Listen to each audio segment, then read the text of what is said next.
Although we show the MILD-1 configured in its most popular configuration as a single-piece unit, the system was designed to be worn in various methods for different applications. The system can be used with the control box separate from the unit on a belt or PPE.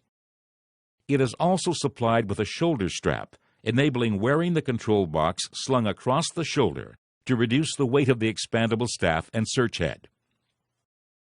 The CHEA MILD-1 is waterproof to a maximum of 6.5 feet, or 2 meters, and has extremely high immunity that allows the unit to be operational in close proximity with modern-day jammers, generators, radios, high-voltage lines, or other EMI sources. The detector has the ability to detect targets along a fence or rail. Hold the search head at an angle as shown, and proceed along the fence or rail in a straight line. You will hear a continuous tone until you pass over a target, at which point the tone will change from low to high or high to low.